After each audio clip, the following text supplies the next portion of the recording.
Vamos à mensagem de hoje que traz o encerramento da nossa série. Eu já passei por isso. Eu quero convidar você a orar comigo. É uma mensagem muito profunda e eu tenho certeza que vai abençoar seu coração, como já tem abençoado os nossos desde ontem à noite. Ore comigo. Pai, em nome de Jesus, oramos, clamamos ao Senhor para que pelo Teu Espírito o Senhor fale aos nossos corações, o Teu Santo Espírito que habita no coração de todo aquele que crê em Jesus como Senhor e Salvador, nos dá capacitação, nos outorga dons, nos traz sabedoria e discernimento no cumprimento do propósito. Fale, Pai, de uma forma profunda. Usa a minha vida, traga elucidação aos nossos corações para aprendermos aquilo que o Senhor quer ensinar. E quanto a mim, esconda-me atrás da cruz de Cristo, importa que Ele cresça, que eu diminua. Eu oro com todo o meu coração em nome de Jesus e com toda a minha fé em Jesus.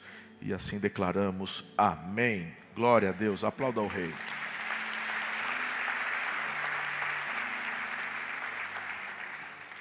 A nossa série falou de muitos sentimentos inerentes ao ser humano. E o tema da série, eu já passei por isso, retratando as experiências de Jesus como homem na terra. Se você perdeu qualquer uma das mensagens, você tem acesso a todas elas. Já foram 7, hoje o encerramento é a 8ª mensagem, mas você encontra em todas as mídias sociais, tanto no canal do YouTube da igreja, Spotify, podcast, ali, né? Tudo você encontra as mensagens para poder ouvir.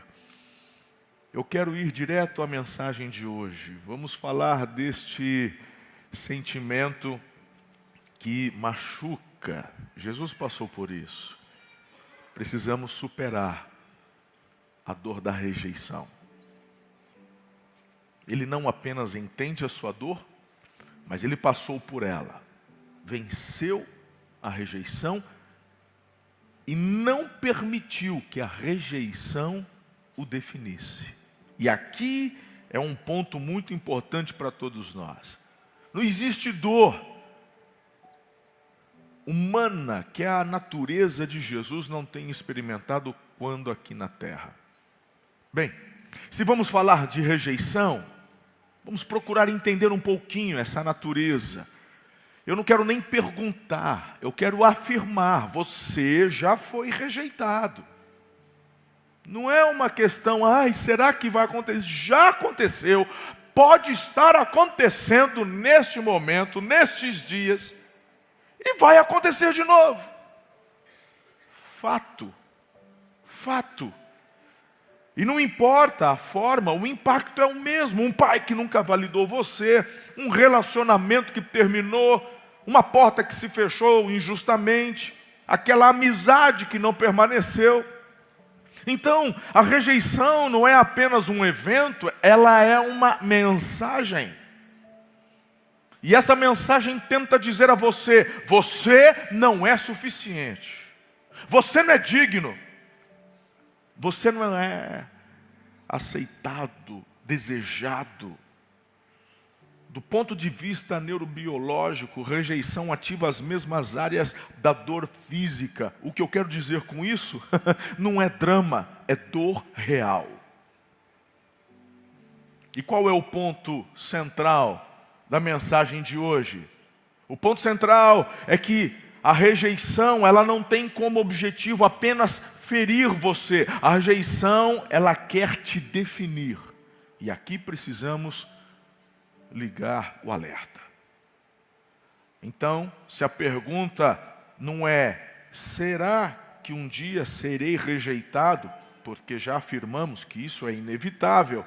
A pergunta certa é, quem você se torna depois de rejeitado? Diante disso, vamos ao nosso texto. Vamos para a base bíblica e sobre ela, ou debaixo dela também, tanto faz, vamos navegar trazendo aos nossos corações as aplicações para superarmos a rejeição. Evangelho de Marcos, capítulo 3, versículos 20 e 21, que dizem: Então Jesus entrou numa casa e novamente reuniu-se ali uma multidão, de modo que ele e os seus discípulos não conseguiam comer. Quando seus familiares ouviram falar disso, saíram para trazê-lo à força, pois diziam: ele está fora de si. Família, antes de entrarmos no texto, precisamos entender o que está acontecendo aqui. O Evangelho de Marcos é o mais direto e o mais dinâmico de todos os demais evangelhos. Ele não perde tempo com muitos detalhes, ele vai mostrando a ação. E até o capítulo 3, o que a gente enxerga é um crescimento extremamente rápido do ministério de Jesus. Em pouco tempo ele começa a ensinar com autoridade, cura pessoas publicamente, expulsa demônios, começa a atrair multidões cada vez maiores. Ou seja, Jesus deixa de ser uma figura comum e se torna alguém que chama muito a atenção pública. Agora, diante de um contexto cultural que é fundamental aqui, vamos analisar um pouco para compreender o que está rolando nesse texto de Marcos, quando fala essa expressão, os familiares de Jesus, olhando para ele, parece muito ousado, ele está fora de si, mas espere, vamos analisar. Eu tenho ensinado vocês, não? Entender a Bíblia no seu contexto histórico, cultural, linguístico. Então, vamos fazer isso, vamos aplicar isso agora. Vamos lá. Entenda comigo, dentro do contexto, a questão da honra e da vergonha dentro da cultura judaica. Naquele tempo, a sociedade era estruturada em torno de honra e reputação familiar. O comportamento de um membro afetava toda a família. Por isso, a parábola do filho pródigo é tão profunda. Quem não entende isso, jamais compreenderá também a profundidade daquela parábola. Porque aquele filho, ele não só abandona o pai, mas diante da cultura da época e da lei da época, ele deveria ser apedrejado. Era a pena de morte, porque exigir a herança com o pai ainda vivo é desejar a morte do pai, passivo de morte naquela época. São detalhes que fazem toda a diferença, porque o ápice daquela parábola está justamente no fato desse pai que tinha o direito de matar o filho, mas que o acolhe com os braços abertos, demonstrando que não via a hora do retorno do mesmo.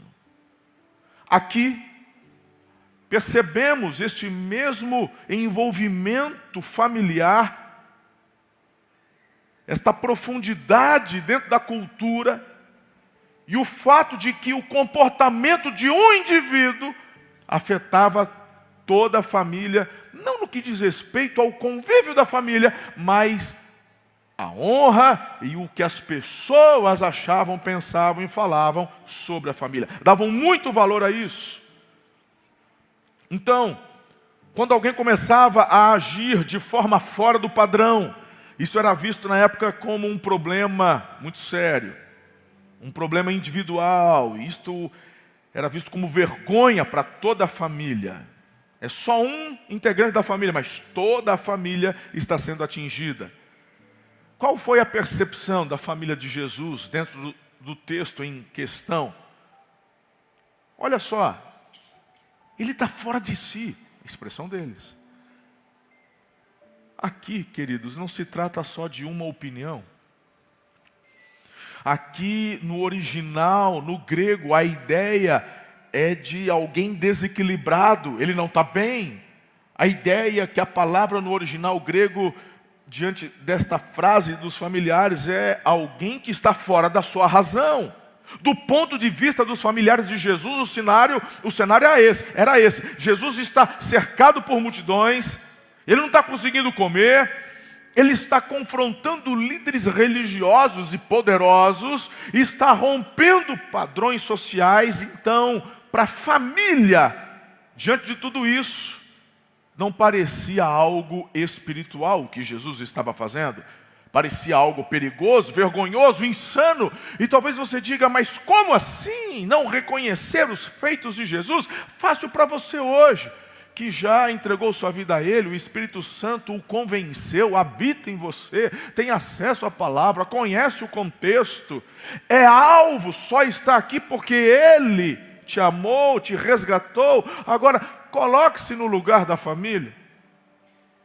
Os mesmos que enxergavam também os milagres de Jesus, os fariseus, os mestres da lei, enquanto uns se alegravam, celebravam, estes diziam, pode até ser milagre, mas é no poder do Belzebu. Então, quando eu vejo os familiares diante de todo esse contexto, analisando a cultura, eu falo assim, de fato, a visão deles está equivocada. Mas nada também tão absurdo. Está faltando se render a algo muito maior. Entender a profundidade do que está acontecendo. Qual foi a intenção da família diante disso? Trazê-lo à força. Eles não foram para conversar, eles foram intervir. Na mente deles, eles estavam fazendo aquilo que era certo. Vamos proteger Jesus? Vamos evitar um escândalo maior? Vamos trazer ele de volta ao normal? Está fora de si. Na prática, o que de fato queriam fazer era interromper o propósito de Deus na vida de Jesus, mesmo que não sabiam disso. Preste atenção no que eu vou te falar. A rejeição nem sempre vem de quem está longe.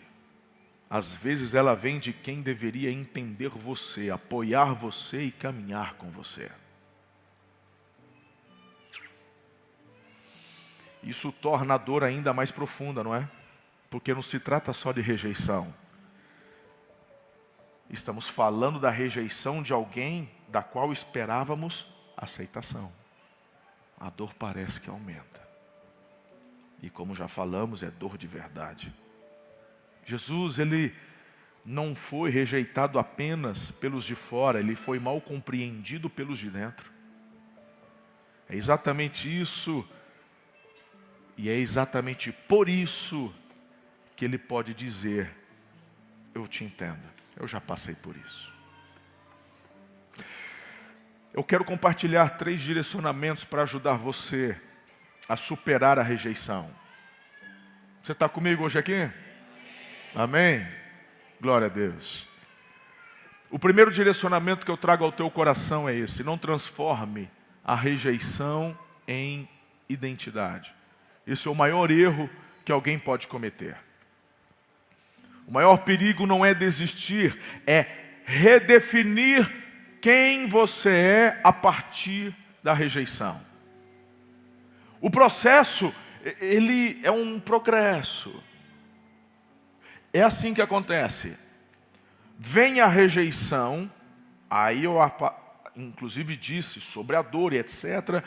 Dentro de você surge algo que faz você se defender. Opa, dor, rejeição, eu não quero. Então você vai para a autodefesa. No exercício da autodefesa, na sequência, você vai procurar, sabe o quê? Isolamento. É do ser humano. Essa é a lógica e a sequência do processo instaurado com a rejeição. Quando você permite esta rejeição definir você.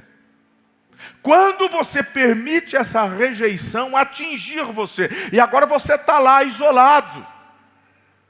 Para se defender, para se proteger. E aí, o resultado do isolamento é esterilidade espiritual, é esterilidade relacional.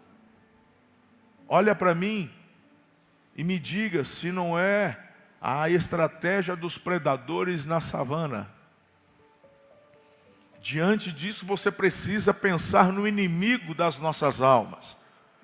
Você precisa sim pensar naquele que tem se levantado dioturnamente para atacar você, para afastar você do propósito eterno, que é o amor do Senhor, a eternidade ao lado do Senhor.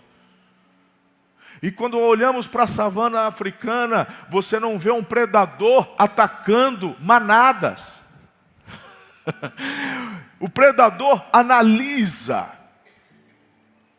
quem está longe da manada, quem está fora da manada, quem está isolado da manada. A interpretação do predador pode ser: está doente. A interpretação do predador pode ser: está desatento. Acontece que isolar-se é ficar vulnerável.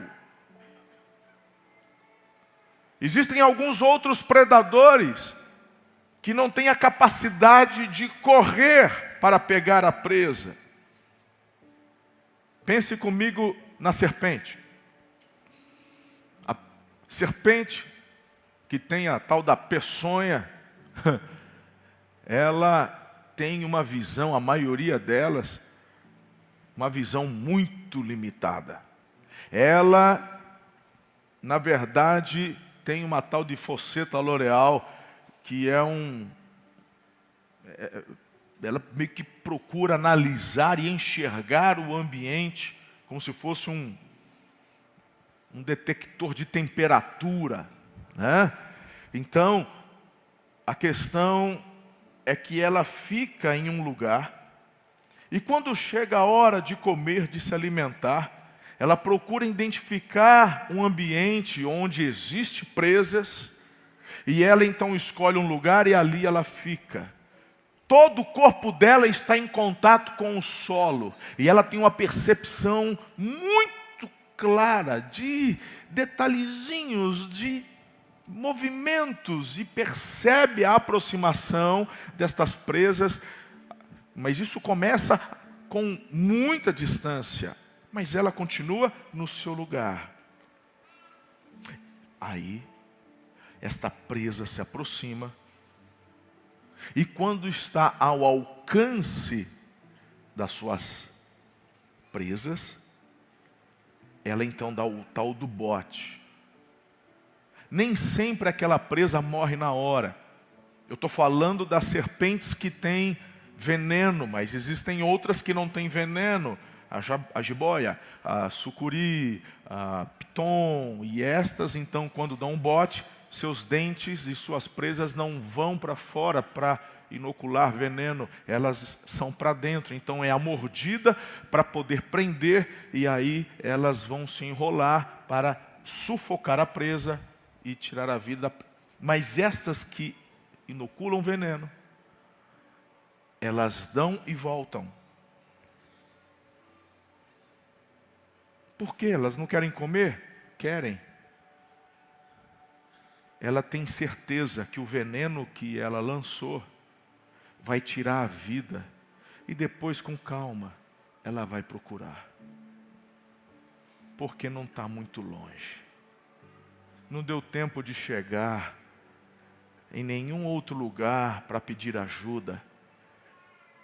Foi atacada quando isolada, não teve alerta de ninguém e agora está fácil ser encontrada. A rejeição é um veneno que o inimigo lança para fazer exatamente a mesma coisa contigo quando você permite que a sua identidade seja maculada, definida pela rejeição. E ele joga, ele lança e às vezes na hora ele volta e fica ali aguardando. Se necessário ele dá outro bote. E ele aguarda até o momento que essa ferida, que este veneno vai fazer o efeito e te roubar tudo que você tem. O brilho dos teus olhos, teus sonhos. E você começa a acreditar realmente nisso. Eu fui rejeitado porque não tenho valor. Eu fui rejeitado por... E você acredita nesse ataque. E esse ataque te mata. Aquilo que você está chamando de proteção no que diz respeito ao isolamento, na prática, se torna uma limitação existencial. Porque na tentativa de se autoproteger, você levanta muros. E os muros podem até evitar da dor entrar. Preste muita atenção nisso.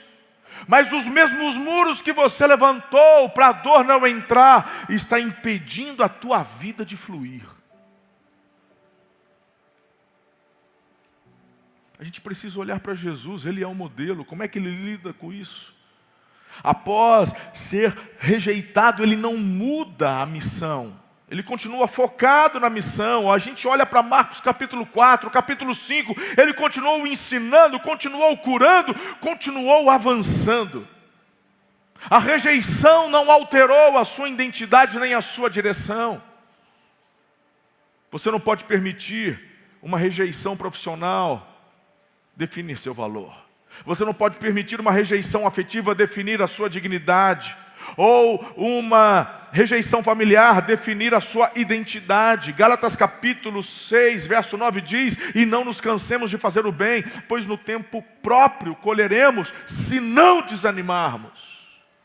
E muitas vezes estes desânimos estão ligados a rejeições que sofremos.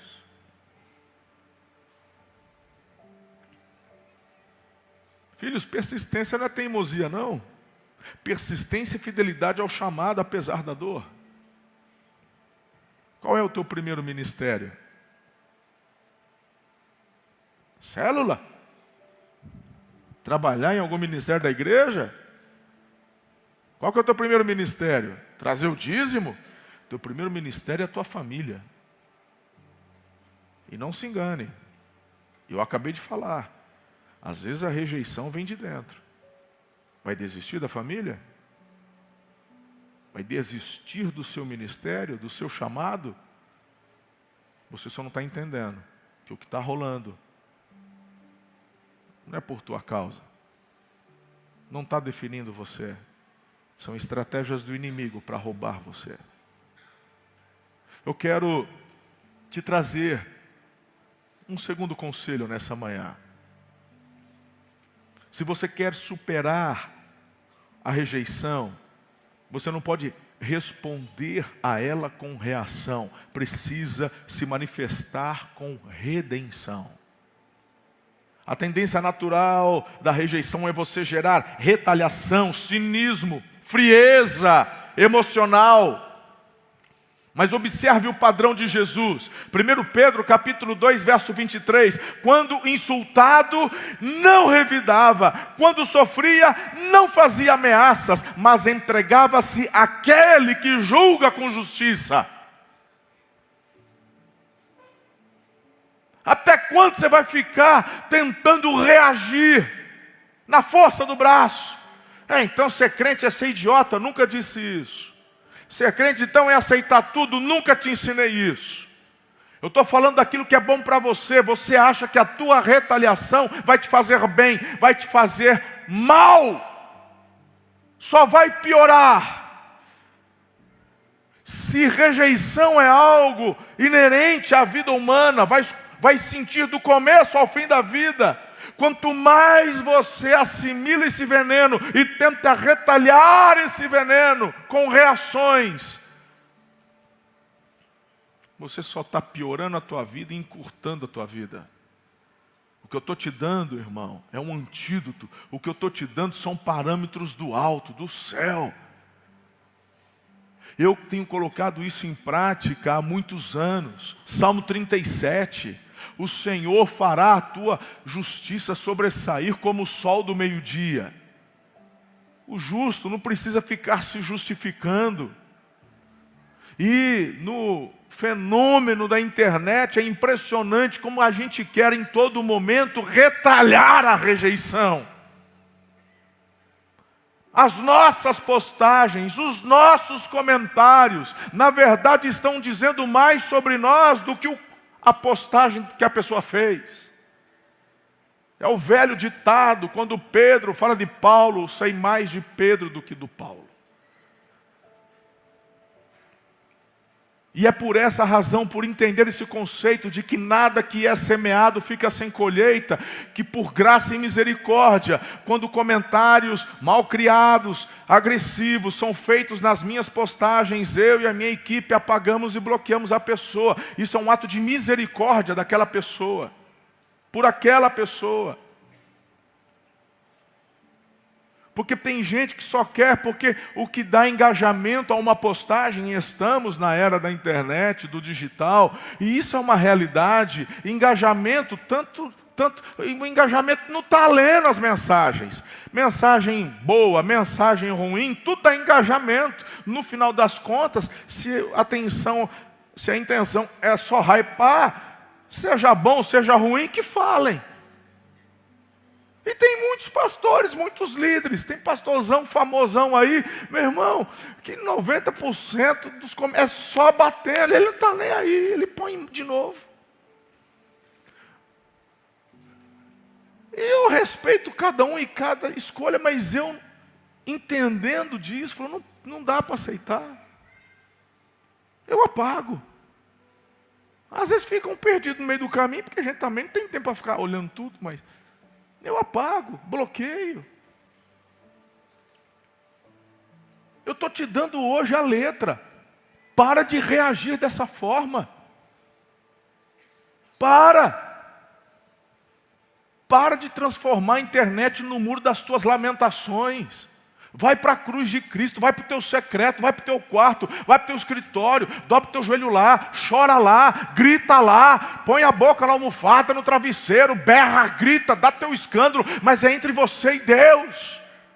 Vem hoje para o altar, se derrama no altar, recebe oração, recebe unção com óleo, faz o que você quiser, mas para de reagir de forma pecaminosa, porque o mal não vai ser a pessoa que você está pensando atingir, vai ser para você. É você o principal alvo dessa rejeição. O diabo está de olho em você. Cuidado, cuidado. Estou falando em amor, estou te ajudando.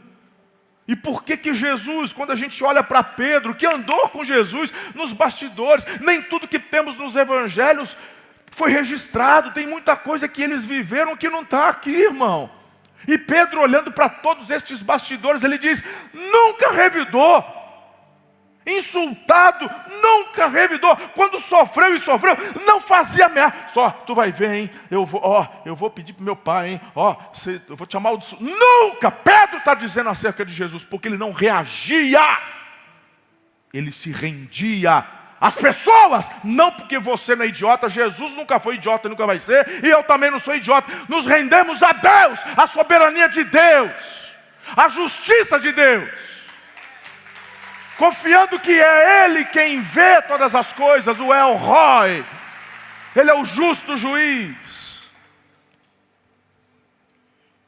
Ele respondeu com entrega e confiança em Deus. Quando a gente analisa no contexto aqui desse texto, o amor, esse amor não é um amor de emoção. Não é um amor de coraçãozinho. Não é. É decisão governada por identidade. Eu continuo ouvindo a frase, porque eu não sou hipócrita. Não vou fazer porque eu não sou hipócrita. Eu não vou perdoar porque eu não sou hipócrita. Então eu sou o maior hipócrita de todos, irmão. Porque falar que eu quero perdoar também não quero. A pessoa está falando mal de você, está atingindo os pacientes, está atingindo você, atinge a tua família. Se eu quero perdoar, o meu desejo da carne é mandar um cabra desse para o quinto dos infernos. Mas eu tenho que escolher se eu vou obedecer a carne ou se eu vou obedecer a palavra. Aí eu me ajoelho no meu escritório, coloco essa pessoa diante de Deus e falo assim, eu perdoo, Senhor abençoe, porque ele não sabe o que fala, nem o que posta, nem o que está dizendo.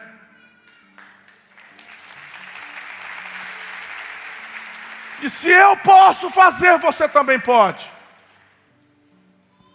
Eu sei que dói. Jesus sabe que dói a rejeição. Rejeição gratuita. Rejeição diante que você está fazendo coisas com sinceridade. mas estão te julgando. Vai se defender do quê? Vai gastar energia tentando provar algo que é a tua essência. Tem gente que não quer entender. Tem gente que só quer surfar a tua onda. Tem gente que simplesmente perdeu o propósito, estão tão vulneráveis que o diabo está usando eles para poder roubar a energia de quem está fazendo. Seja inteligente, pelo amor de Deus. Vamos amadurecer, vamos crescer. Então eu não estou aqui falando que rejeição é mimimi, não é, é dor real. Eu estou te dando o remédio para superar isso. O que Jesus faz? Ele redefine família. Olha o texto, capítulo 3, o verso 31 e 30, até o 35. Então, chegaram a mãe e os irmãos de Jesus ficando do lado de fora. Mandaram alguém chamá-lo. Havia muita gente assentada ao seu redor e lhe disseram: tua mãe e teus irmãos estão lá fora e te procuram. Quem é minha mãe? Quem são meus irmãos? Perguntou ele. Então olhou para os que estavam assentados ao seu redor e disse: aqui estão minha mãe e meus irmãos. Quem faz a vontade de Deus, este é meu irmão, minha irmã e minha mãe. Isso aqui não é rejeição da família biológica, não. É reconfiguração de pertencimento. Ele está transformando a rejeição num convite. João capítulo 1, verso 10. Isso aqui veio ao mundo que ele criou, mas o mundo não o reconheceu. Veio ao seu próprio povo e eles o rejeitaram, mas a todos que creram nele e o aceitaram, ele deu o direito de se tornarem filhos de Deus. Aleluia!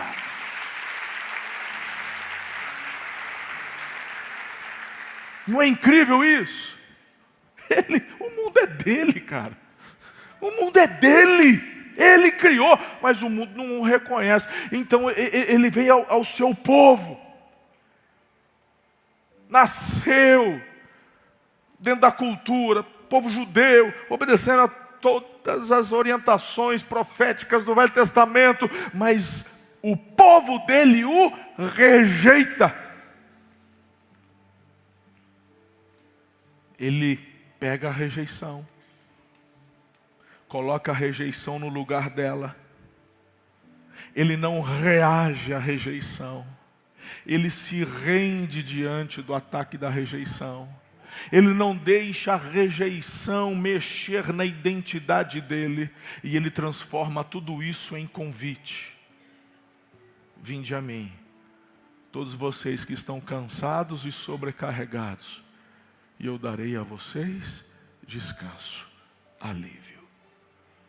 Essa é a razão pela qual você e eu estamos aqui hoje. Do contrário, essa igreja nem existiria. Ele não retalhou a rejeição. Que se Jesus tivesse retalhado, isso demanda tanto esforço, que nós não estaríamos aqui, não teriam dado conta de dar continuidade à igreja. Foi da mesma forma que seus apóstolos e discípulos também procederam. Do contrário, não teria atravessado os oceanos. Ou seja, eu olho para Jesus, ele foi rejeitado, mas continuou recebendo. Jesus experimenta a rejeição em múltiplos níveis. Seu próprio povo não o reconhece, sua família o desacredita, líderes o acusam, multidões o abandonam, os discípulos deixaram ele. Ou seja, ele vive uma rejeição relacional, social e espiritual. Mas mesmo rejeitado, ele não fechou o acesso a si mesmo. Ele continua acolhendo os pecadores, chamando discípulos, perdoando os falhos e recebendo a todos que se aproximam dele. Escute. A rejeição que você sofre não pode determinar quem você aceita ou como você se posiciona diante das pessoas. Responder com amor não significa se expor a abusos, nem ignorar limites.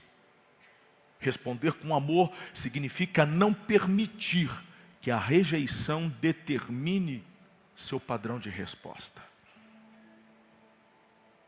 E por fim termino com o meu terceiro conselho a você para superar a rejeição. Reorganize o seu foco relacional. O problema da rejeição não é só quem saiu. É que você passa a viver emocionalmente preso a quem saiu. Não é assim que funciona? Vamos pensar na rejeição no casamento. Quando alguém trai, a pessoa sai de casa. O que fica, que sofre a rejeição, como que se comporta? Às vezes numa prisão emocional ao que saiu. Deus, Ele trabalha conosco de forma individual. Com cada um. O que saiu, o que rejeitou, esse é um problema dele com Deus, e Deus vai fazer isso lá. Mas hoje, você, o rejeitado, precisa entender que o Senhor quer restaurar você. Eu olho para Marcos 3:34, que a gente já leu, mas ele não fica preso emocionalmente aos familiares biológicos. Ele faz o oposto. Olhou então aos que estavam assentados ao seu redor e diz: aqui os meus irmãos, aqui a minha mãe, aqueles que estão compartilhando comigo do mesmo propósito que o Pai deu.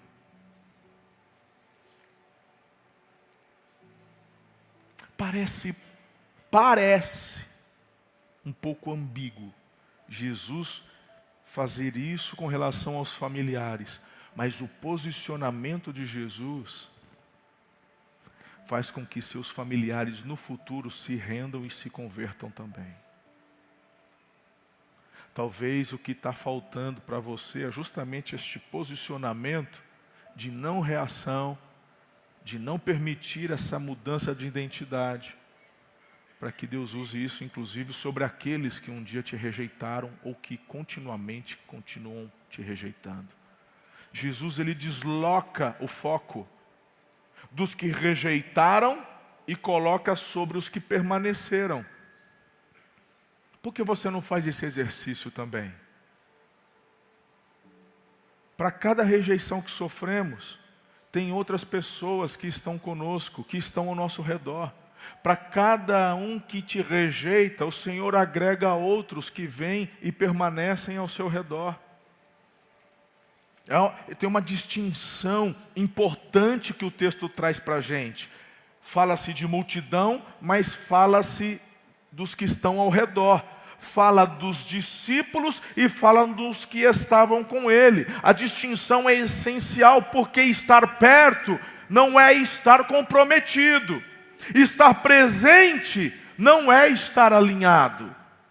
Então você precisa discernir quem está ao redor e quem está contigo. Jesus fez isso. E quando você definir isso, você então vai investir energia de forma proporcional. Isso te dá celeridade e velocidade no cumprimento do teu propósito. O problema é que às vezes, muitas pessoas dizem: eu não tenho ninguém, eu sou sozinho. Porque... João 16:32, Jesus ali compartilha: aproxima-se a hora, e já chegou, quando vocês serão espalhados, cada um para a sua casa. Vocês me deixarão sozinho, mas eu não estou sozinho, pois o meu Pai está comigo. Muita gente pode abandonar você. Mas Jesus nos traz essa convicção de que o Pai jamais te abandonará. O Pai está comigo. A presença de Deus não é uma compensação emocional. O problema é que muitas pessoas, diante de uma rejeição, já conhecem a Jesus. Às vezes fazem parte de uma comunidade de fé como a nossa, já estão com Jesus, mas o problema é que dão mais valor a isso do que a isso. Dão mais valor só aos relacionamentos horizontais do que ao seu relacionamento vertical com o Senhor. E aí quando acontece a rejeição no âmbito da terra, então eu vou buscar a Deus como compensação emocional. O que Jesus está dizendo é o oposto. O que Jesus está dizendo é que a presença do Pai é uma fundamentação ontológica de segurança. E quando você tiver esta convicção, irmão, nada te abala aqui. Te rejeitam aqui, mas o Pai está comigo. Te rejeitam aqui, mas o Pai não me abandona. Mateus 28, 20. Promessa de Deus para você: eu estarei sempre com você até o fim dos tempos.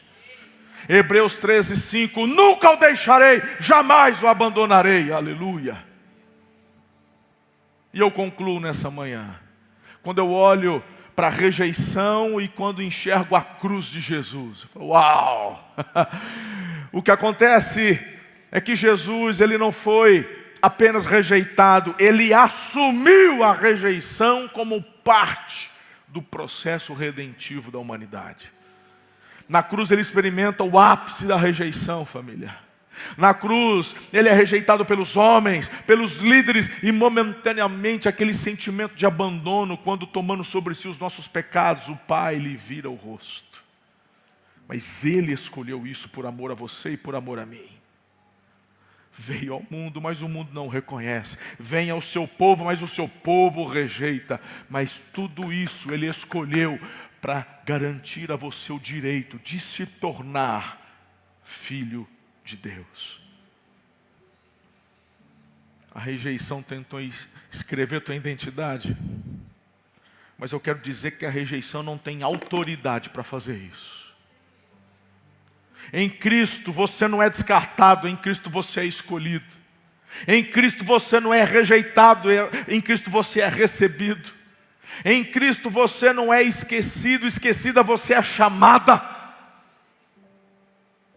E eu concluo com João capítulo 6, verso 37. Todo aquele que o Pai me der virá a mim, e quem vier a mim, eu jamais rejeitarei. Eu jamais rejeitarei.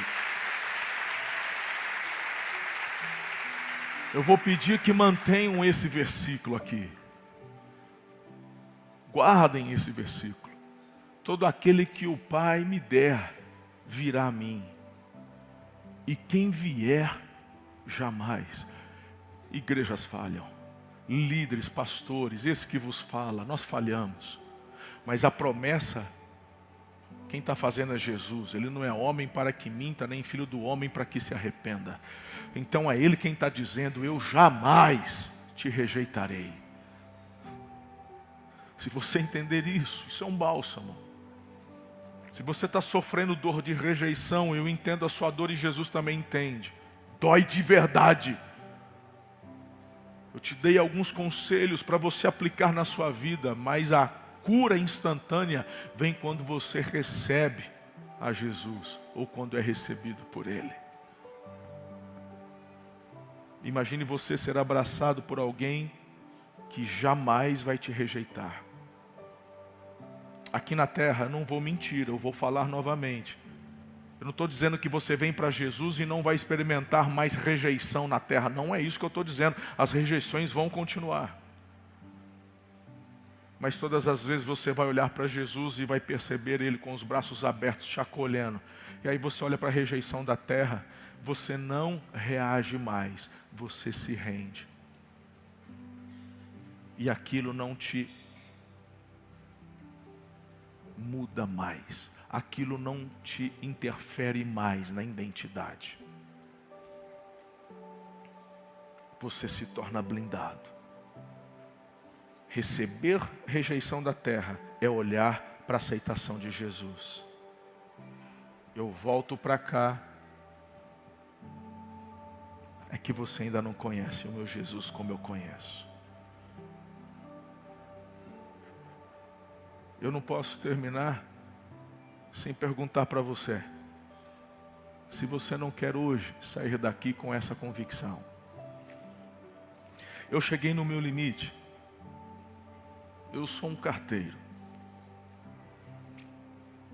Meu papel é só trazer as boas notícias, te entregar o recado.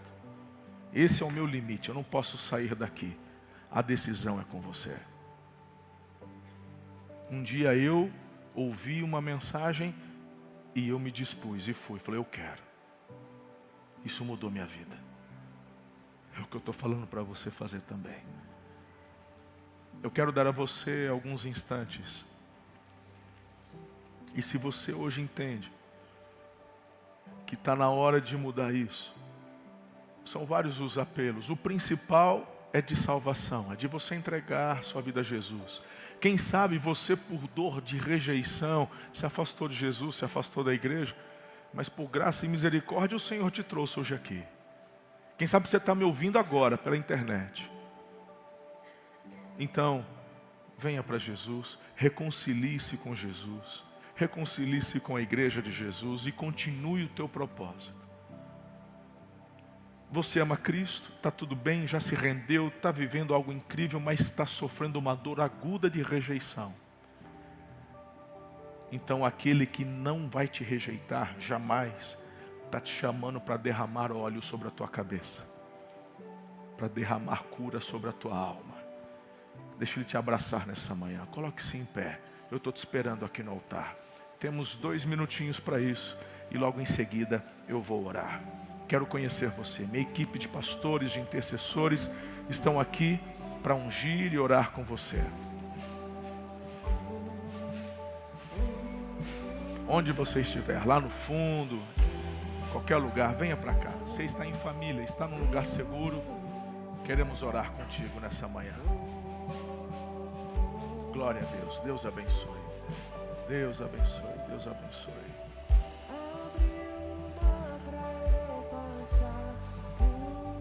Glória a Deus.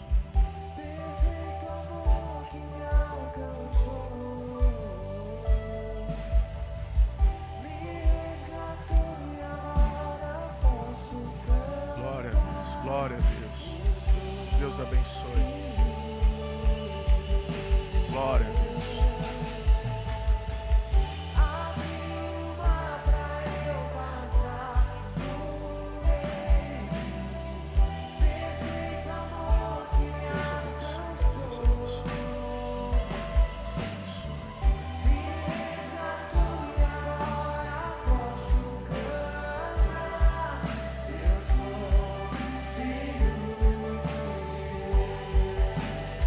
Pode vir, venha, venha. Pode vir.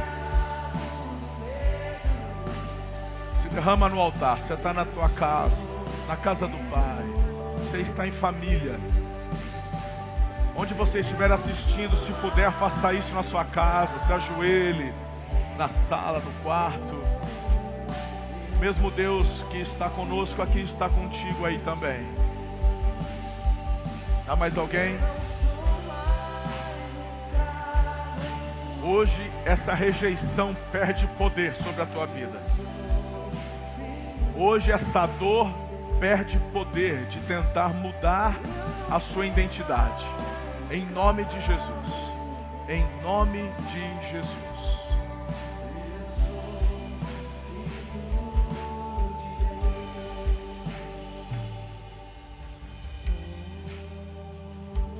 Glória a Deus. Posso orar?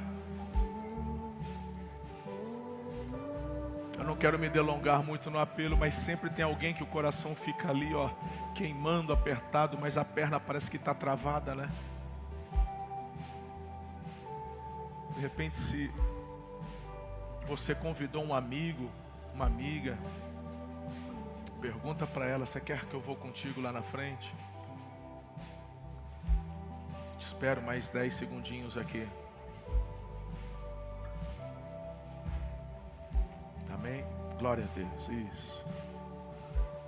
Glória a Jesus, isso. Deus abençoe. Deus abençoe. Deus é bom, Deus é bom. Isso.